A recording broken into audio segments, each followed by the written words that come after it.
Hi everyone, my name is Erika Schreck, and I'm wondering if you also would like to have a bit of a different experience this holiday season.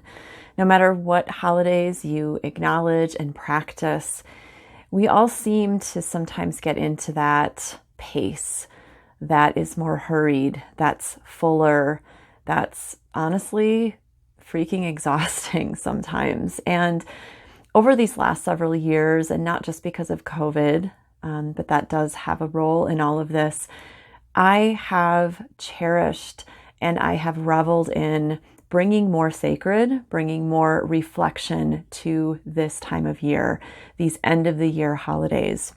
And where I live, we have the winter solstice, for example, and we are looking at shorter days. We're looking at cooler temperatures. And a practice that I really started getting into a few years ago and researching more is called the 13 Holy Nights, and it involves reflection. It involves a process that several people have come to agree on that is sort of the setup. And so over the years, as I've been doing this on my own, I can't help but want to share this with you. Will you be a bit of a rebel with me this season and slow down a little bit and cherish the reflection time, even if it's 5 minutes, 10 minutes for days, right? Each day. If you're willing and if you want to learn more, I'm going to give you the links that you can check all of this out and check out the details. But here's the quick overview. The 13 Holy Nights is even attributed and often mentions Rudolf Steiner, who many of you might know.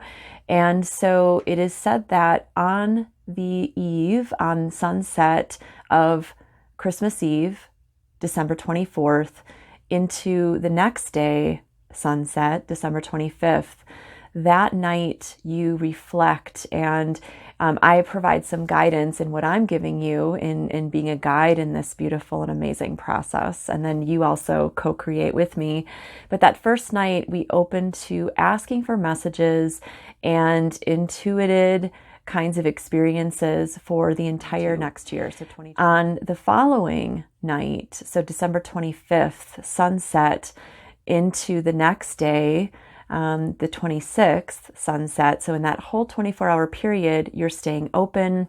You're taking a moment at some point at your convenience to perhaps pull some oracle cards, to perhaps use other spiritual tools, to just listen to your body. What do you need to know for that segment for January? What you receive with me, so excited about this part, is a journal, a guide.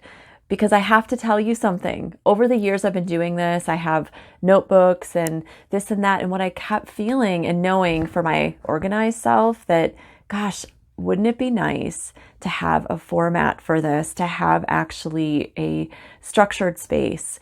And you can always add to it in your own way. You can have additional pages, journals, etc. But that feels so good and actually would help, I know me personally, my commitment to this practice. So what you receive, and you'll learn more in the details, is a guided journal that's put together with so much love and care. So much love and care that I also really considered eco-friendly printing. And so I'll tell you more about that.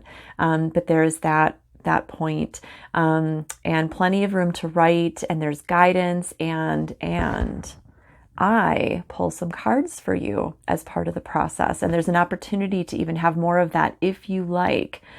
Okay, but this process is really open to you to co-create. This is a personal journey. It really is. And so what's also included in what I'm offering to you this year is a call that you can participate live in or later. That really sets us up, and that's the week before we start. So it's before things get a little fuller in our schedules typically, no matter what you celebrate.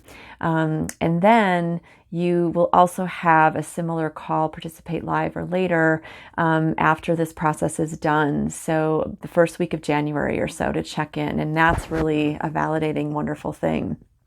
The outcome of this, you have then a reflective journal where you have basically charted out, given messages, planned ahead, created your own oracle for your next new year.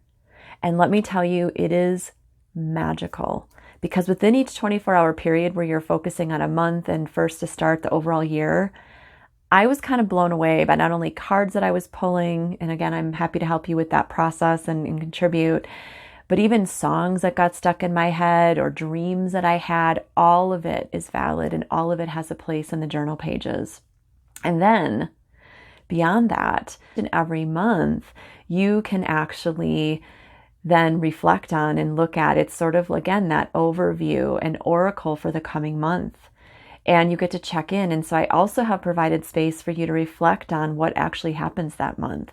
What are the parallels, the, oh my gosh, I can't believe this, and you can't make this up kind of experiences. So what does this all do? It creates more mindfulness. It creates more confidence. It creates a faith and belief that there are forces unseen and seen always supporting us. And it really lets us get intentional. It lets us set some goals, and it lets us honor those goals, honor the space, the sacred time that really we all need more of this time of year. So please consider joining me. I'm doing some pre-ordering right now because I'm going to make the first order of books. I am going to have a digital version as well available, and having that physical thing in your hands is so, so sweet. So please let me know if you're interested. I look forward to seeing you. And to kick this all off, I am again doing a winter solstice ceremony the night before our winter solstice this year. So all the details are at the links below and shown here. Blessings on your journey. Let's all have an amazing and safe and healthy holiday season. Be well.